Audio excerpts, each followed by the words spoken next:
With Q3 in the rearview mirror, changes to GICS have led to the communications services sector in the S&P 500 and in GICS Direct.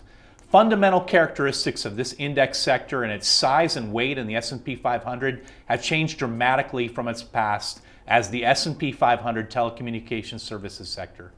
Hello, I'm Sean Wurzbach, and with an early look at the S&P 500 communications services sector, I'm joined by Lindsay Bell, investment strategist at the research firm CFRA, and Anu Ganti of S&P Dow Jones Index Investment Strategy Team.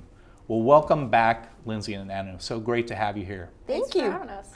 Well, Lindsay, you published a great piece, on the eve of this change about communication services sector. As you were looking at it then, and as you think about it now, what are you seeing within the sector? Well, it's really interesting because this isn't just a revamp or renaming of the telecommunications services sector.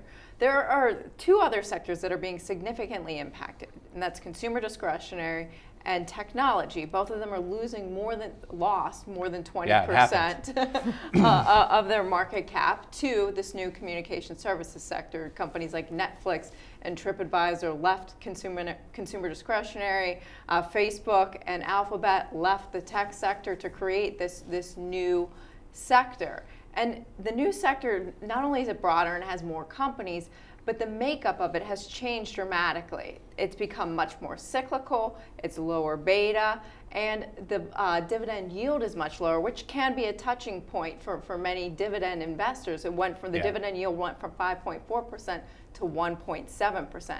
But there is one characteristic that unusually stayed the same, and that was volatility remained low. And that's something that Anu has discussed in the blog post on S&P indices. So I'm so glad you brought that up because I wanted to ask you about that. So your piece was juxtaposition and paradox. Correct. And that was in indexology. So you took an early look at communication services as a sector. What did you find? Right, so as Lindsay mentioned, intuitively you would think that communication services, you've got companies like Alphabet coming in, Facebook coming in, volatility is going to go through the roof. Right. But when we sat down and looked at the data, we found that's not the case.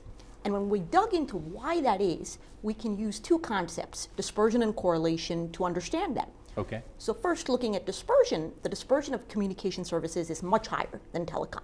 Right. This isn't shocking because you're going from 3 companies to more than 20-something companies. And some concentrated companies Exactly. at the top.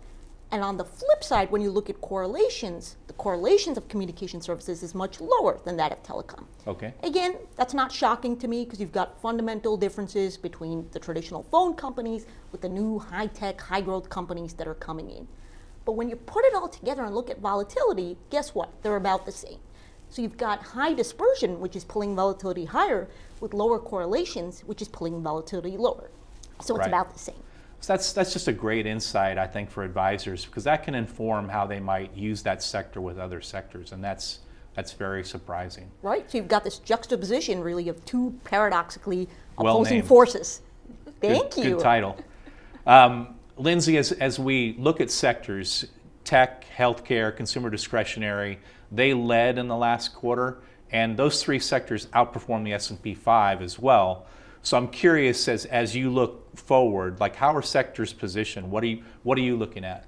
Well, given we're getting into late innings in this bull market, we do remain cyclically bent. So we have overweight rankings on the tech sector, the industrial sector, and the energy sector. We really like tech. We actually view this change with Alphabet and Facebook and some of the other software names moving into the new communication services sector as a positive, because now Apple and Microsoft really increase their weighting in the technology sector. They represent about 45% of the market cap weight.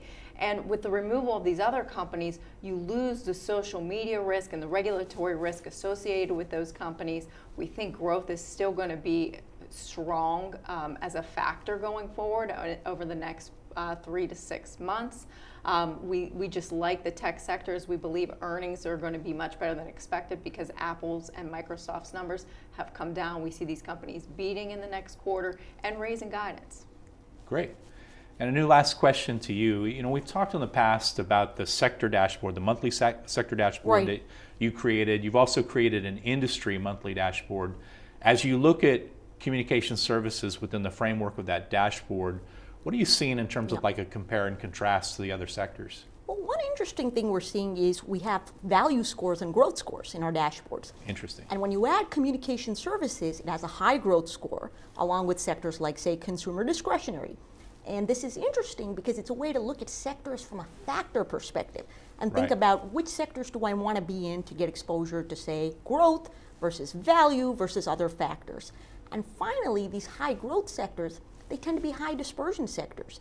So that's important because the rewards for outperformance are much greater than in low dispersion sectors, Right. like, say, utilities Just or have real to make estate. the right bets. Absolutely. Well, this is so interesting. Thank you so much for sharing your views on communication services. Thanks Thank for having you. us. For those of you who want to learn more about how indexing works for sectors, please visit us at the link below.